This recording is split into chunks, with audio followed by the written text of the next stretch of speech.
Yeah, did anyone go through it? The chain of transmission. I had asked you to study about it. See, as learners, you need to do some extra work yourselves as well.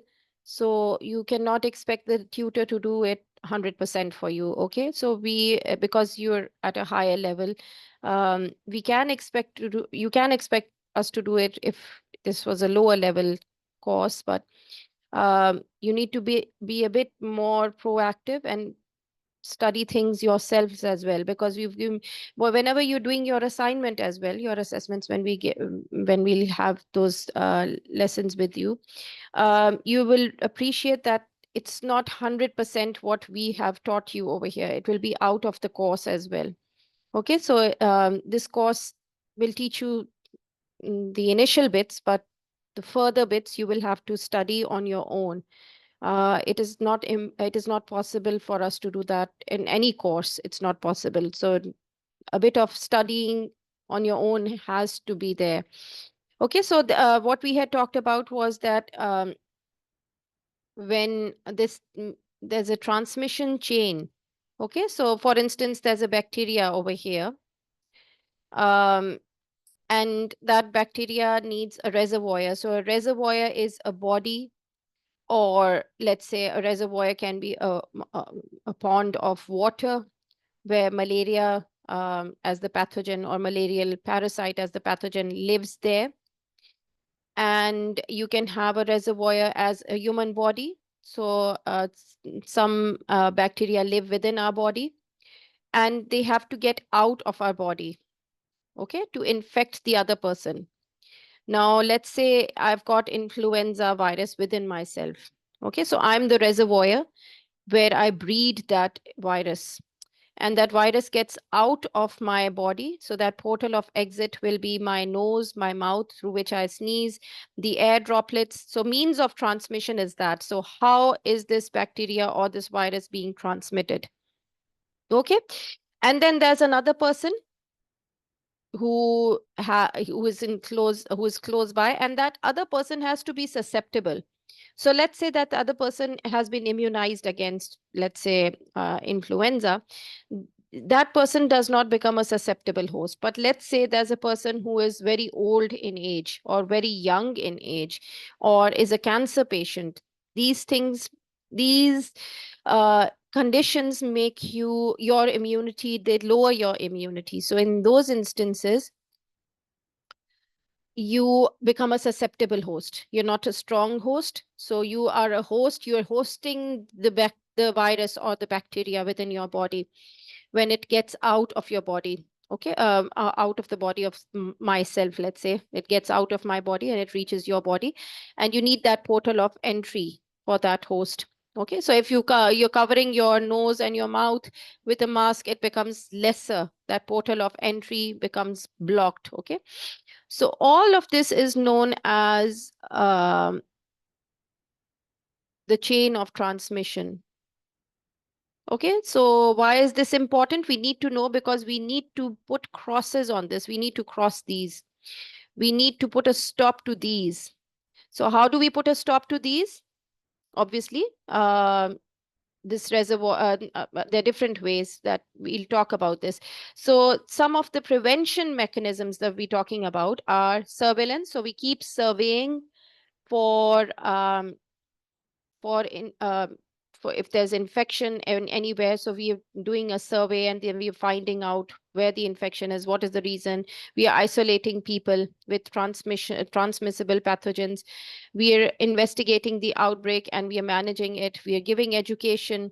We are taking care of employee health and monitoring and managing institutional antimicrobial use and antibiotic resistance. So and we also develop infection prevention policies and interventions.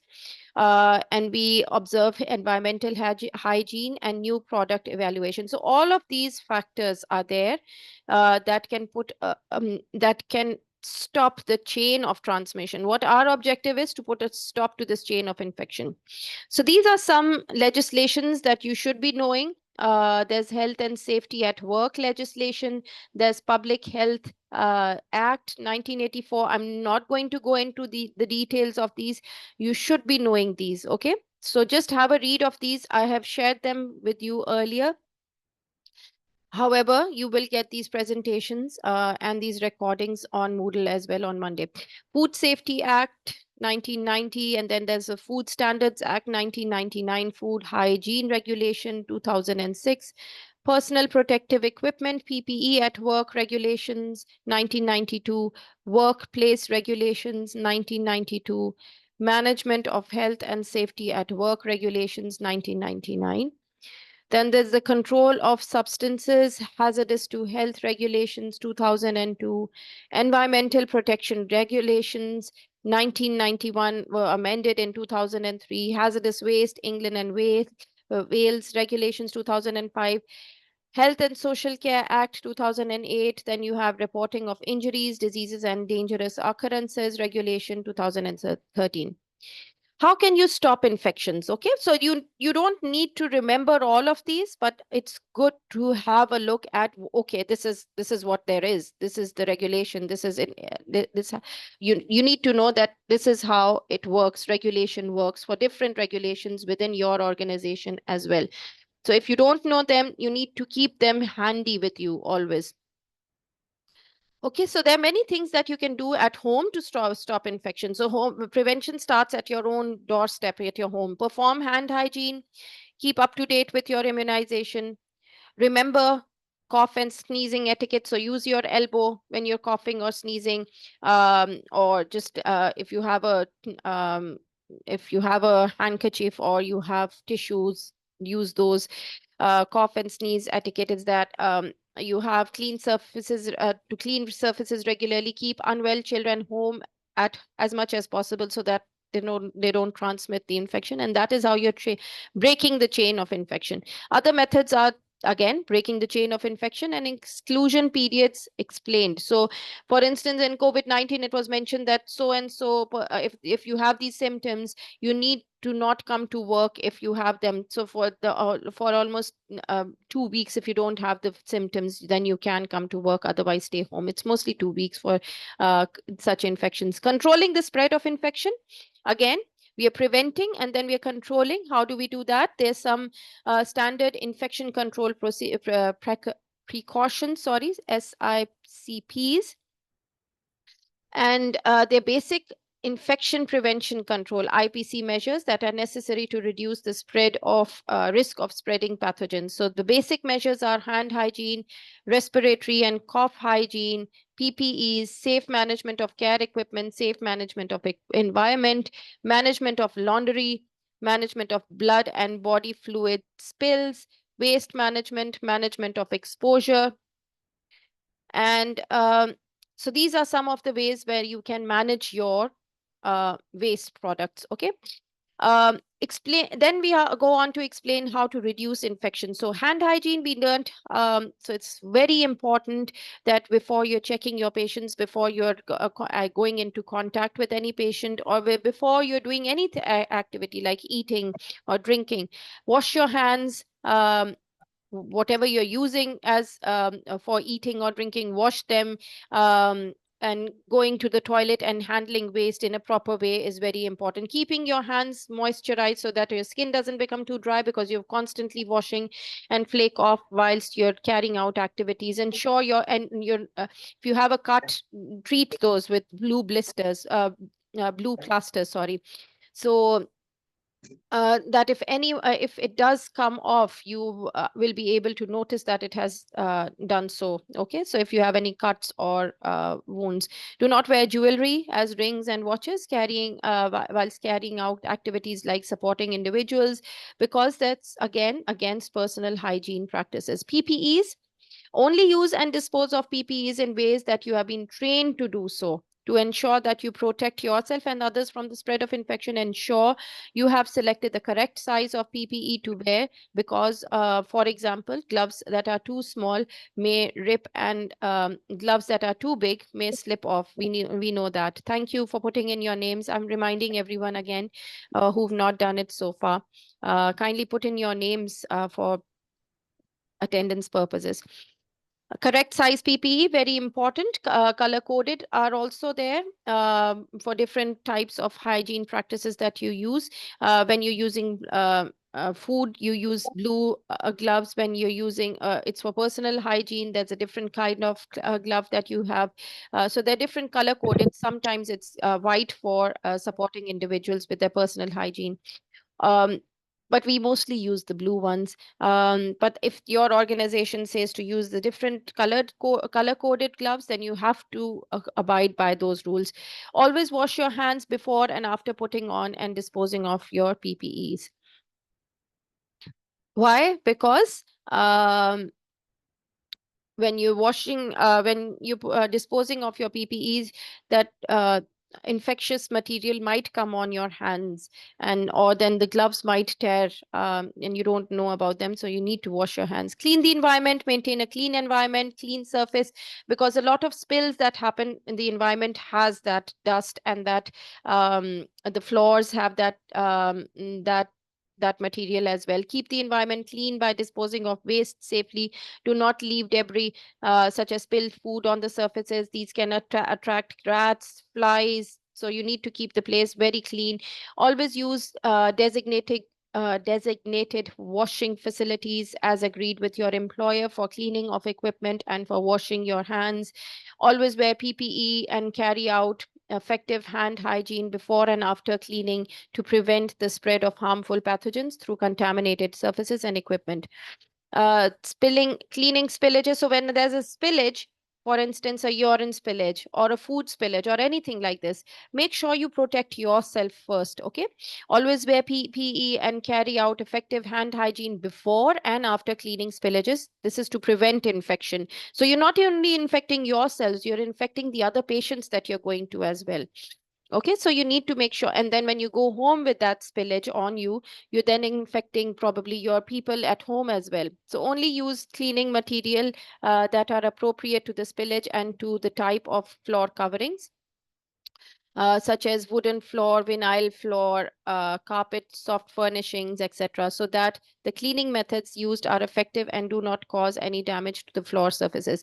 Alert others to the spillage by displaying a cleaning sign so that others do not become contaminated by walking through the spillage and through the other area. So you might be aware that the yellow board that we use, that can be used. Cleaning bodily fluids, only clean bodily fluids if you have been trained how to do so. Always wear PPE and carry out effective hand hygiene before and after cleaning body fluids to prevent spread of infection. Clean bodily fluids as soon as they have occurred to minimize risk of infection. So you're spreading, again, you're minimizing the spread of infection to yourself and to others. Use appropriate disposal method for the type of bodily fluid that you're handling. A red bag for soiled linen, a yellow bag for a used dressing. So there are different color codings that you need to go through within your organization, but they're more or less the same. Cleaning of equipment, only clean equipment if you have been trained how to do so. Follow the manufacturer's instructions on the equipment when you're cleaning it, such as using high temperatures when washing equipment so harmful pathogens are destroyed. Always check the equipment you are going to use that it has been cleaned effectively before using it. So if you're using, let's say, a nasal swab, or you're using anything, a vaginal swab for a patient, or you're using a speculum for a patient, or anything else you're using, just let's say you're even given a sheet to the patient, just make sure it's clean to give it to hand it over. Always wear PPE when you're cleaning equipment as well. Safe handling and disposal of waste. So again, when you're handling uh, waste, always make sure if it's clinical waste, it poses a high risk. Their used dressings, their incontinence pads, these may be disposed or must be disposed of in yellow bags, as this waste will be incinerated, it will be burnt down.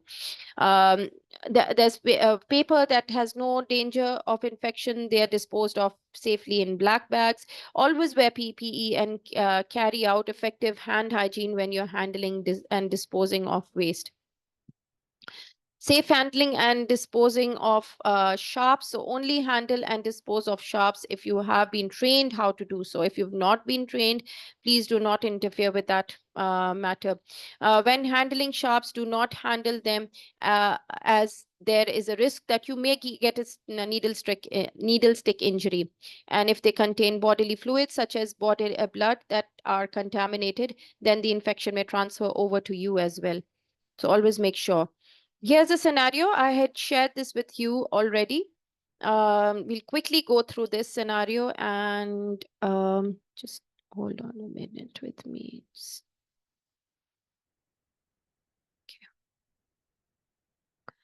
Um, so this was all obviously given to you for doing it at home. So this was a scenario how to manage an outbreak of infection in a care home. So COVID-19 pandemic, it was highlighted it came with a lot of misery, a lot of rules were there. It is estimated about a third of all fatalities from COVID-19 pandemic in the UK have been residents of care homes. Why did that happen? Can anyone tell me why were residents of care homes most vulnerable during COVID-19? Why did they have the most infections?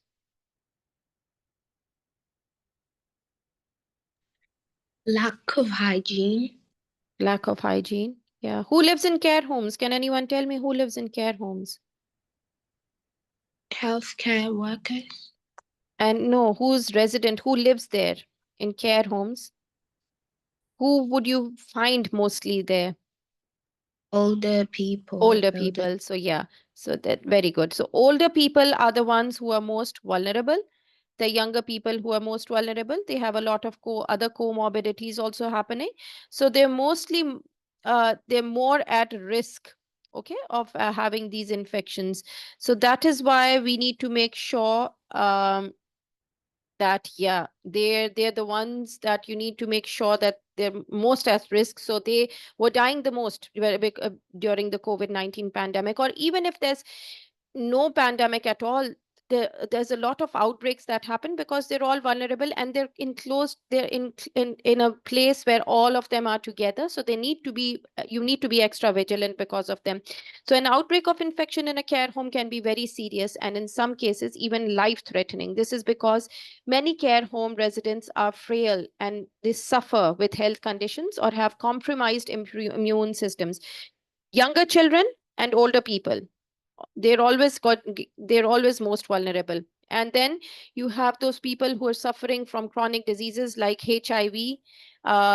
You have patients who have respiratory conditions, who have heart troubles, who have diabetes, let's say. They're all going to have compromised immune systems. All care homes should have strict procedures and practices in place to help prevent, control, and manage infection, and so protect residents from an outbreak. What is classified as an outbreak? So an outbreak is when two or more people, you don't have to have all the people there, just two or more people. So it travels from one person to the second person, and then you have a clumping of many people. Okay, so two or more people with the same infection from the same source. So that let's say there's a person who ate in a certain restaurant and no one else got unwell. So that's not an outbreak. However, if you get to know that there's one dish that everyone ate, okay, and 10 out of 20 people, or let's say 5 out of 20 people were infected and they ate that dish, this is important that they have eaten that, because you need to know the source of infection, then it is classified as an outbreak. So that is an outbreak. Care home staff must be trained in outbreak prevention, detection, and management to protect residents. Bringing an outbreak under control quickly is particularly important in a care home setting because many of the residents will be more vulnerable to infections and may have compromised immune systems.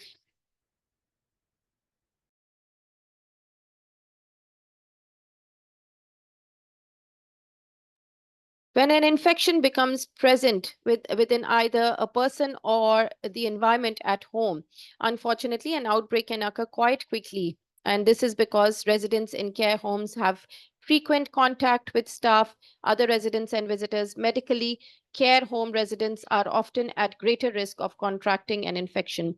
Once an infection is present, it can spread throughout a care home in a variety of ways. So these include physical contact with people or objects where the infection is present, or breathing in when an infection is airborne, sorry. How are outbreaks managed? So you prevent, again, there's prevention, preparedness, detection, and management. This is known as the PPDM. So remember PPDM, prevention, preparedness, and detection and management. Okay, so prevention is better than cure. So all care homes staff should follow the standard infection control procedures. Frequent hand washing, wearing protective clothing,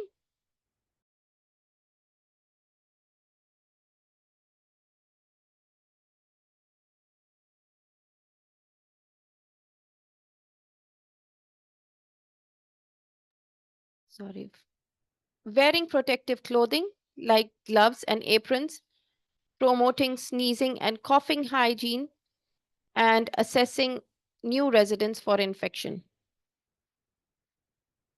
Preparedness is, we talked about prevention. Now, preparedness is all care homes should be trained. So there can be an outbreak anywhere, anytime. So you need to be prepared for it. This allows everyone to work together to prevent an outbreak occurring.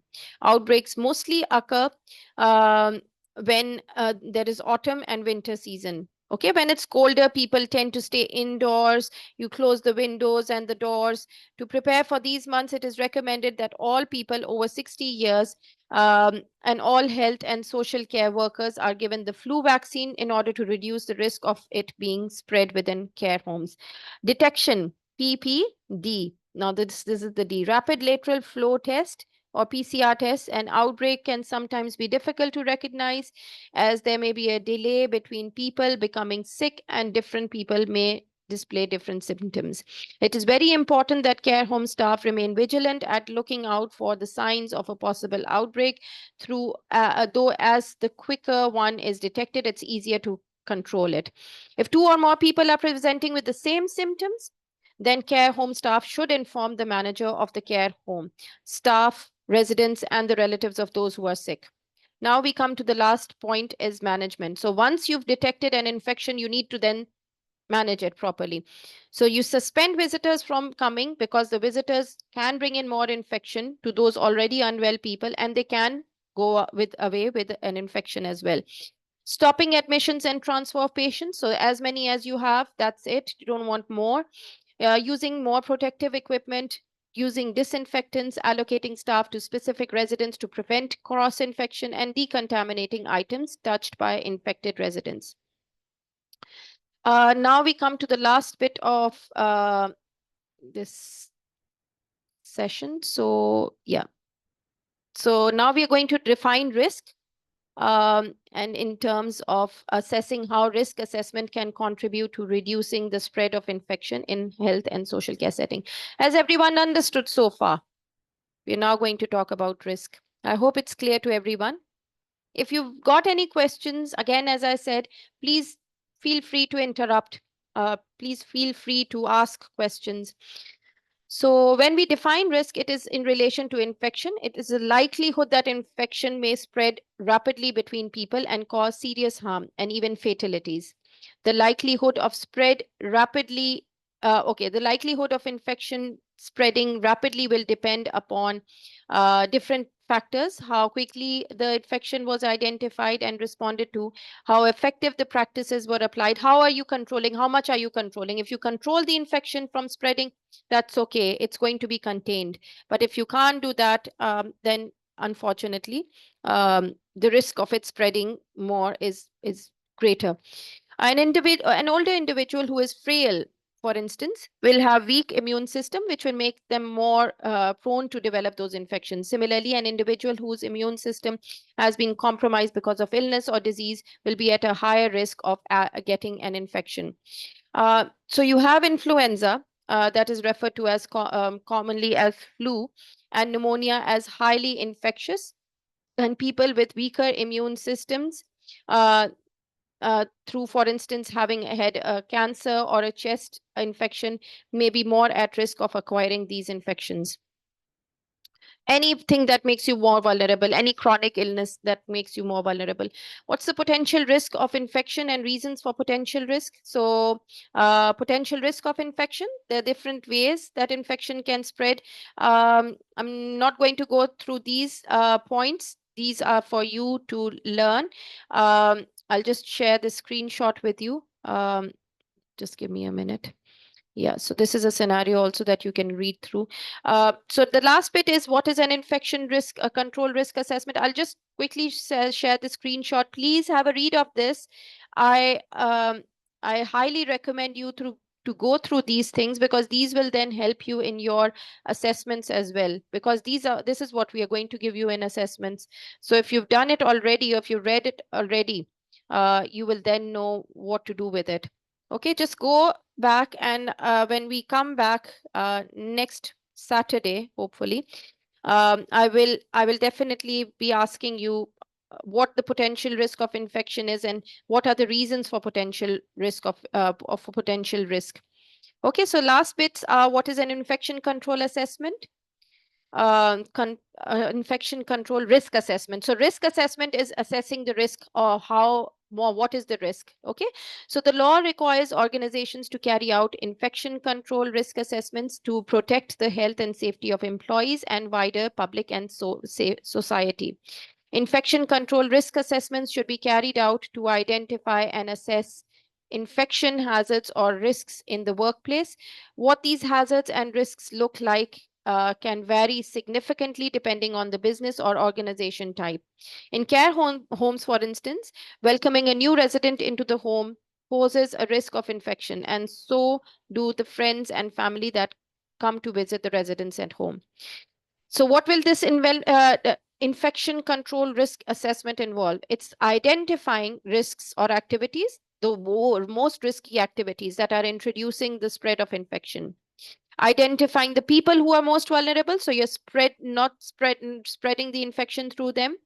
Evaluating the risks and implementing precautions and controls, and keeping thorough and accurate records of every risk assessment. I'll share the scenario with you. I'll just stop sharing here, my presentation here. Any questions? Does anyone have any questions?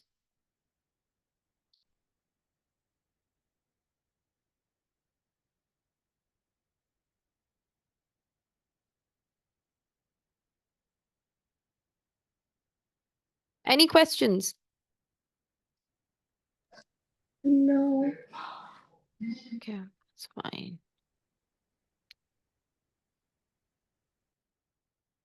For some reason, this isn't opening. I'll have a look at it later on. So if you have no questions, I'll start. You've got your the snapshot of what you have to do. Please, I would strongly suggest that you go through it. These things are for your own learning. So if you have a read of them, they're going to help you in your assessment also, but in your practice also. This is why they are important. If there are no questions, I'm starting the fourth learning outcome now. So understanding working relationships in health and social care. So we are going to talk about health and social care workers, different people who have different relationships with you. And to facilitate social inclusion, person-centered, active partner, empowerment, participation, best outcomes for individuals concerned, reduction of duplication. All these topics will be talked about. We'll talk about what consistency is, what continuity of service is, etc., what the role of a leader or a role model is, and knowledge of issues, etc. We'll learn all about this. Okay, so a bit about the key terminologies. What are the different working relationships in health and social care settings? So the main working relationship in health and social care setting, they can be categorized into 4 ways. So you have individuals and their families and their friends. Okay. You have colleagues and managers. you have people from other workplaces, including advocates, and you have volunteers and community groups. So these may be the 4 set of people that you will be working with in a health and social care setup. Partners in health and social care, so association between 2 or more people and or an organization. And when they bring together separate organizations so that they can benefit from pooled expertise or experience, and resources and ability to be able to offer more services to the people in a health and social care setup. The goal of a partnership will be to enhance more efficiency and quality of service provision. Remember the acronym TEAM. Together, everyone achieves more. This is known as TEAM. So it's formed to achieve a larger or bigger goal. So the process of working collaboratively with a group of people in order to achieve a goal that is a better, that works better. Okay. So this is just have a look at these teamwork models, Dr. Bruce's team building model and Dr. Belbin model, where they elaborate on team roles. There are 9 roles and 3 categories. This is good for yourself, for your reading. This will be there in your resources as well. If you go through them, they'll give you an understanding of how teamwork happens and how do you work with around teams. So describing different working relationships in health and social care setup. So there are different types of relationship. Now let's delve into what types of relationships there are. Again, if I'm going too fast, if I'm going too slow, if I'm repetitive, when the person is teaching you, they don't realize, but the my objective is to make you understand what we are doing, what we are studying. Okay, so if you understand it, nothing like it. But if you need more clarification, I keep saying that again and again, please feel free to ask questions. I'm happy to answer them. Okay. So what the first is a relationship between individuals you support and the families. Okay, because you have a regular contact with individuals that you support, you will maintain a working relationship with them. You should try to communicate with them effectively, support them in line with their needs and preferences as detailed in their care plan. You may also work with the individual's family and friends. They can be a great source of information about what works well for an individual. So always make sure that you're working with the family and the support system that they have. A relationship with your colleagues has to be good. Okay, with your co-workers, with your managers, share ideas with them, make decisions together, support one another in your roles. Effective communication is very essential. Team working will involve collaborative efforts in areas such as creating a vision, setting standards, and managing performance. You should always remain professional and follow your employees' agreed ways of working. Any issues or concerns you have should be reported to your manager. Relationship with outside agencies, this is the third point. So you have different relationships with it, with other organizations such as social workers, you have nurses, you have GPs, psychologists, advocates, appointees, dietitians, you name it, whatever the care need is, occupational therapists. There will be times that you will have a professional relationship with other organizations that are working within your company. This could be the Care Quality Commission or an outside contractor such as a software supplier. You can have training providers or tradespersons as well. Now we explain the role of an advocate. What's an advocate? By advocate, we mean someone who says something for another person. So the role of an advocate in supporting individuals who are accessing services is to offer independent support to those who feel they are not being heard and to ensure. So they are speaking on behalf of them. And they need to ensure that they are taken seriously and that their rights are respected. This is also to assist people to access and understand appropriate information and services. So the role of an advocate in health and social care will be to support a vulnerable or disadvantaged person and to ensure that their rights are being upheld in a healthcare context. Health and social care advocacy will be meaning that supporting people who are unable to ensure their best interests are being taken care of. The ultimate objective in a health and social care advocacy should be to ensure um, this is to ensure they're treated with respect, and uh, there's they're not having any unfair treatment. The client is fully aware of of their rights under current legislations and can make informed decisions based on the advice that is provided to them. What is an advocate in health and social care? So according to the law, it states that a person should be able to, so the Care Act of 2014 says,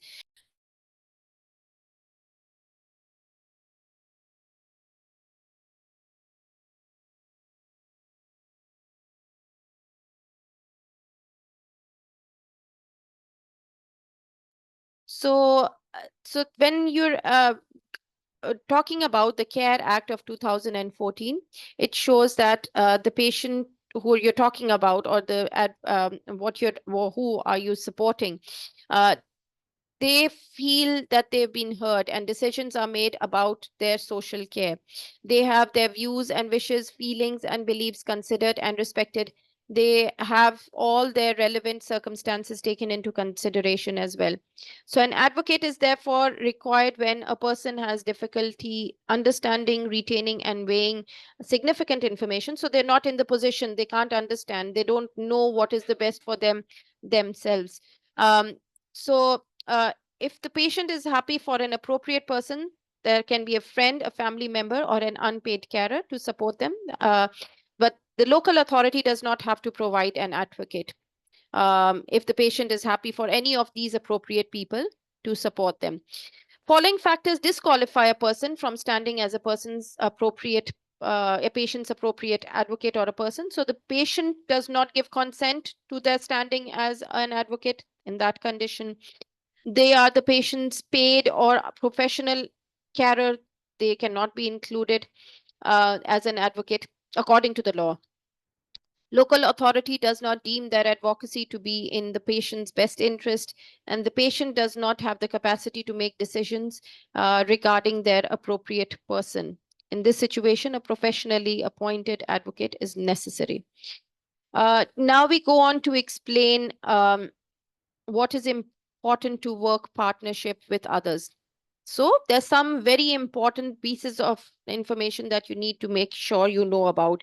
So there's positivity, there's mutually supportive environment that can be developed, working towards shared goals, share ideas and experiences and learn from others, access specialist skills and knowledge, ensure service users receive the best possible care, comply with agreed ways of working and professional standards. Okay, so these are there. You need to be at all times in the professional working relationship. Okay, it is important to work in partnership with the individuals and others because it gives the individual choice and control over their lives. The individual with autism, for instance, should be considered an expert of themselves and be treated as an equal partner. It inquires practitioners work in patient-centered ways, and it ensures practitioners work in patient-centered ways. So the patient or the person-centered ways are the best ways, where you're working around the person, okay, around the patient. And it also ensures that care and support services meet the needs, wishes, and preferences of the individuals. So, for instance, parents of individuals with autism will often have unique insights into their child's needs. So, you need to take them on board. Health and care professionals can provide expert clinical advice about how to support an individual with autism effectively. So, you need to work in partnership with these people as well. Without working closely with others, tasks would not be executed as efficiently. For instance, if a nurse may prescribe an anesthetic for a patient to have a tooth removed at a dentist surgery, and there will be no other member of staff present, so the anesthetist is the only person with whom the nurse can communicate. during this procedure. In this situation, what happens? The anesthetist will need to be able to understand what is happening with the patient, and they need to know the medication that the patient is taking. And this needs to be communicated quickly and effectively because it's the patient's life that you're risking. Following are some examples of where you might find that working in partnership with others is important. Working alongside care assistants and support workers to deliver planned care and health services. Supporting a junior doctor during surgical procedures. Safeguarding children, young people, and vulnerable adults by carrying out risk assessment and having conversations with other professionals such as the police, social workers, or teachers about potential child protection issues. So when you're working in partnership with others, it is very important that poor communication should not be there. But otherwise, it has serious consequences. You need to make sure that everything is communicated in a proper way. It can lead to situations where patients receive inadequate care and treatment. It could be missed information such as medication history and allergy, a diagnosis, or other relevant facts that could affect them immediately. When working as part of a team, effective interpersonal skills are essential. Okay, you need to communicate early, follow agreed protocols and procedures. You'll also need to be able to work collaboratively with each member of your team and compromise when necessary. By compromising, you will be able to make a decision together, which is beneficial to all parties involved. Some of these examples, the reasons of you have these reasons, you might find that working in partnership with others proves to be advantageous. Number one, you will not only gain protection from litigation, but you will also potentially save someone else's life if something goes wrong, if there's proper communication earlier.